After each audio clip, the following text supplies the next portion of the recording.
Emotional intelligence may seem like airy-fairy, meditating in the mountains, hippie kind of thing, but actually it's a very down-to-earth, very accurate way of measuring our emotional skill sets. According to the author and psychologist Daniel Goleman, who wrote Emotional Intelligence, Why It Matters More Than IQ, in order to live happy, fulfilling, and effective lives, we need to develop both logical and emotional skills and to find a balance between the two ways of thinking. So our IQ is associated with logic and rationality, and our EQ, which is a shorthand for emotional intelligence, is associated with our emotional strengths. Goleman breaks EQ down into 4 separate categories. Number 1, knowing your emotions, aka self-awareness, knowing what you're feeling and why you're feeling it. Put that there. Number 2 is managing emotions, recognizing, oh, I'm feeling angry, but I shouldn't shout at my colleague, so I'm not going to shout at them, despite the fact that I'm angry. Or I want sugar, but it's bedtime, so I shouldn't have sugar. That's like managing your emotions. Number 3 is recognizing emotions in others. That could also be just called empathy. Number 4 is handling other people's emotions, which could also be called people skills. So that's the kind of thing like praising someone if they've done something well, or if someone looks sad, doing something nice for them, doing things which bring the best out in other people. It's easy to measure IQ doing a simple pen and paper exam style test. However, there's no straightforward way of measuring somebody's EQ. And I think it's fair to say that as a society, we kind of tend to value IQ really highly. Like, logic and rationality are super important, and if you've got a high IQ, you're very employable and people really respect you. However, we are starting to come to realize the importance of EQ, and you can see that in the fact that Google test people for EQ when recruiting, and the most progressive schools in the world are finding ways to train children to have better EQ as well as IQ. And that's because people like Google and super progressive schools realize that this is a key skill set that people need. And we need EQ to deal with hard times, in order to work effectively in teams, in order to be a good family member, in order to resolve conflict, in order to foster positive workplace relationships. Goleman goes so far as to argue that emotional intelligence is just as important as maths and literacy and should be taught at that same level in schools. And I'd like to just cut in and say, I know that is a shockingly badly designed book cover.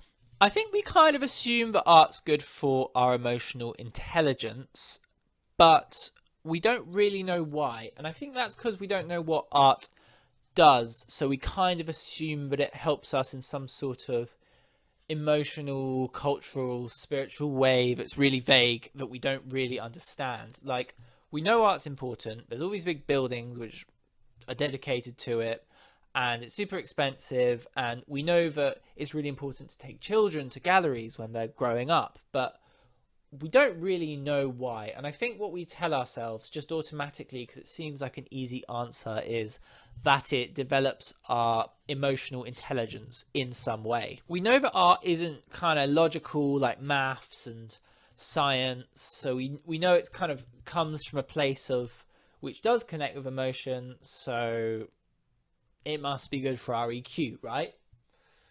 Well, I'd like to argue that despite the fact that art mostly or sometimes deals with emotional stuff, it's not necessarily good for our EQ. We don't become better people just because we engage with it. And when I say art, I'm talking about Western, contemporary, and modern art. The first reason that I don't believe that art is necessarily going to make us more emotionally intelligent people is that in the Western canon, there's a lot of glorifying and romanticizing having bad mental health. If you think about the artists we are told to admire, the artists we're told to look up to and emulate, a lot of them are middle-aged men who drank a lot and made work about pain or suffering or angst or sadness or this kind of thing. And stop, don't write a comment, wait. I think it's totally valid that a lot of artists do want to make artworks about how they're feeling and whatever struggles they're going through, exploring that through their artwork and sharing that with the people around them through the medium of art. I think that's fantastic. But I think that it goes deeper than that. Like, that's completely fine. But I think we have a habit of almost making it aspirational. We kind of glorify suffering, or we glorify a certain kind of suffering in our culture, in the Western art history culture. Like, and I know it's not everywhere, but I distinctly remember one of the art schools I went to, it really felt like to be one of the artist cool kids, you had to drink a lot, you had to take drugs, and you had to basically be really sad all the time. And I think that's just such a mad prerequisite.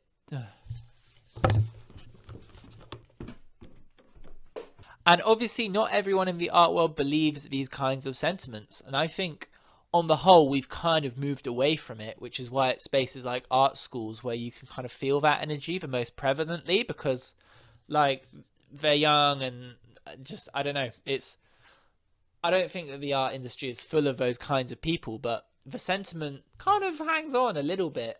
It's hung on in the way we teach art, so it's a real thing.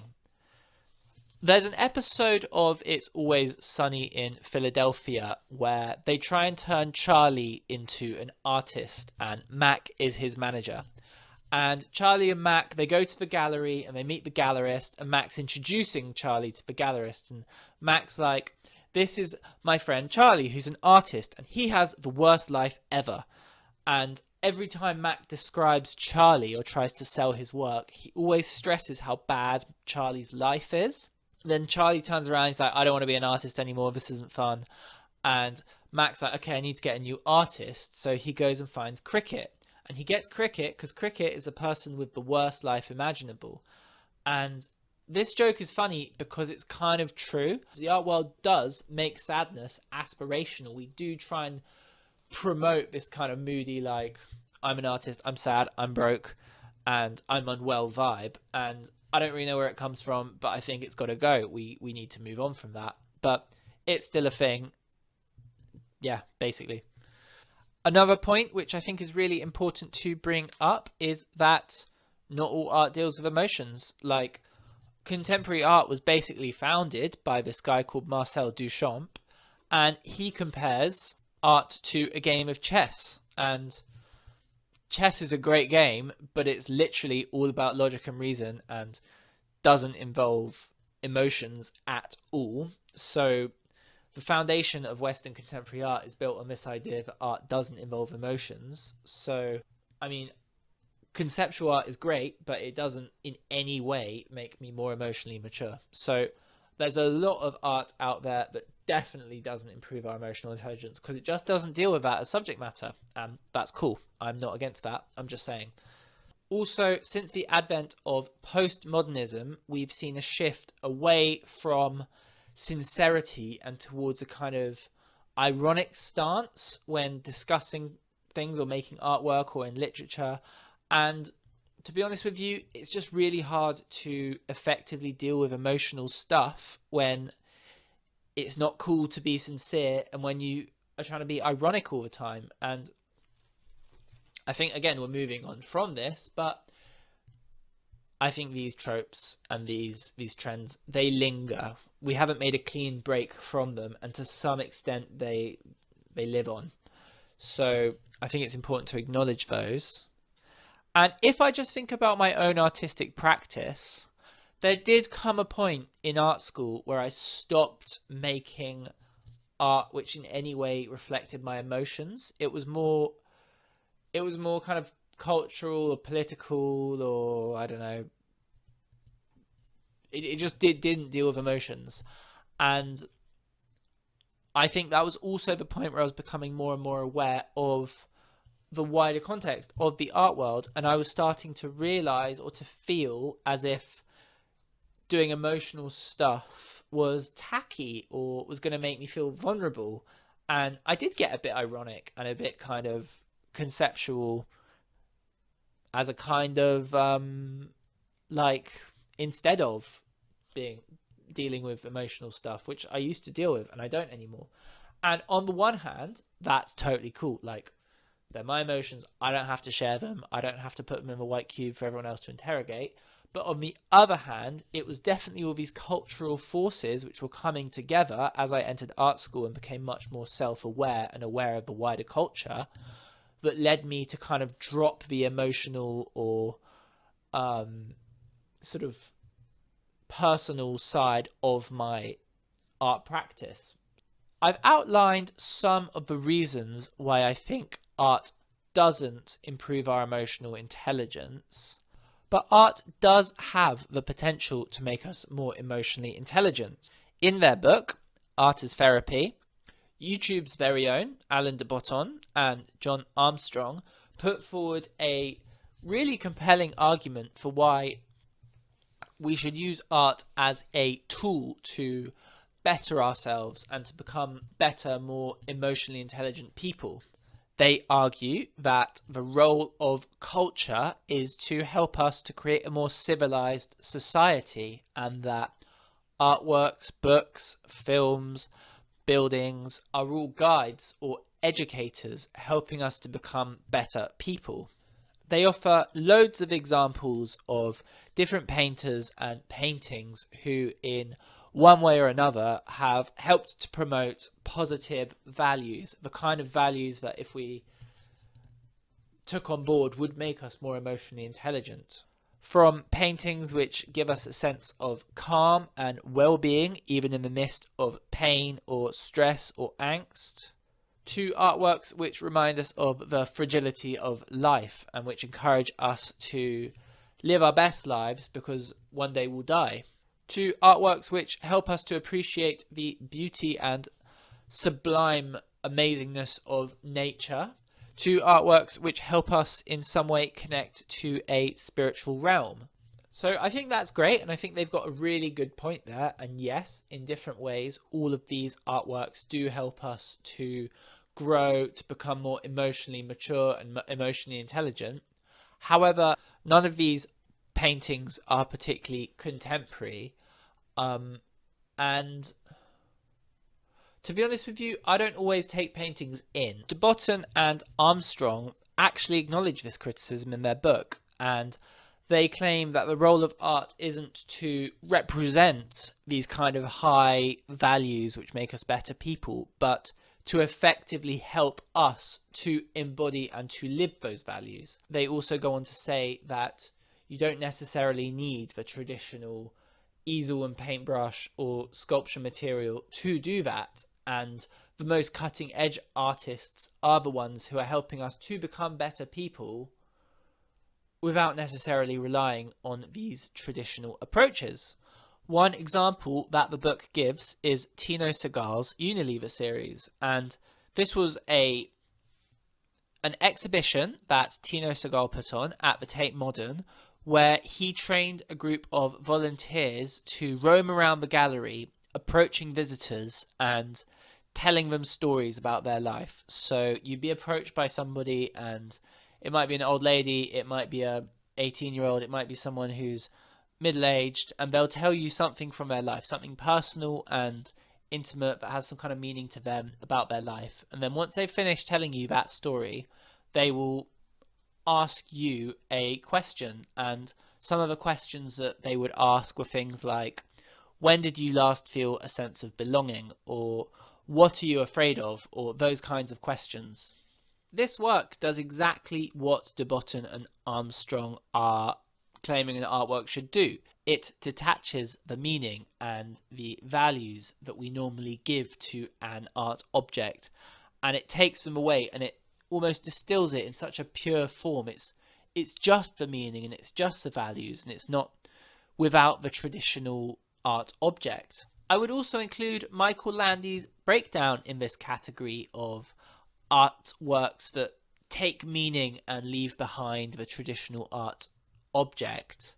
In this artwork, the artist rented out a shop front in a commercial shopping area, and he used the space to systematically destroy, I think he used a shredder, everything that he ever owned until he was left with literally nothing except the clothes on his back.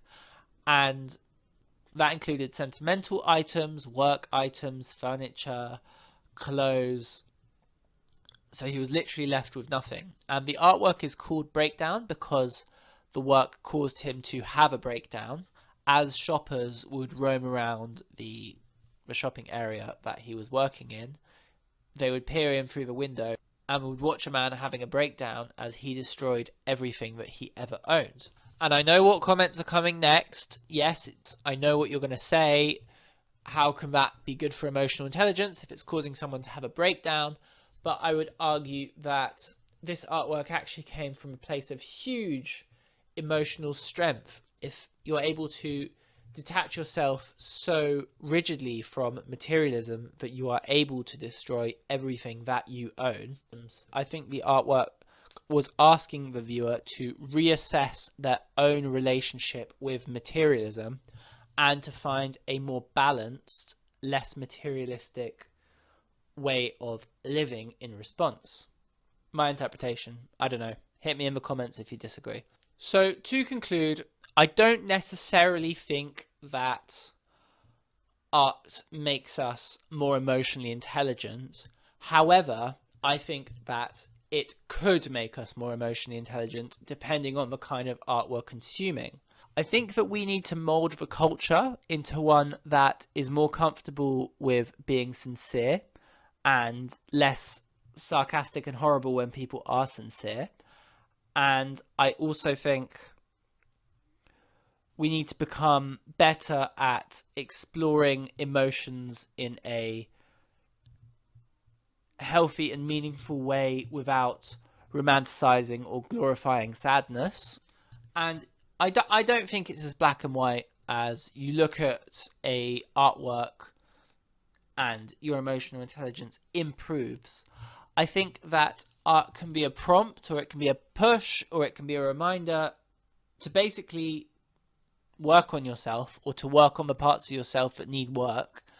And it can give you that momentum or that inspiration to become a better person. And that's not just fine art, that's books or films or music. It can help us to move in a more positive direction. And in a kind of fundamental way, I think it just does encourage us to recognize our emotions and recognize other people's emotions and manage those emotions, which is basically what emotional intelligence is. There are loads of artworks that already do this. There's also just loads of artworks that don't do this. And the question is, how do we celebrate and encourage people to make the kind of art that does turn us into better, more emotionally intelligent people?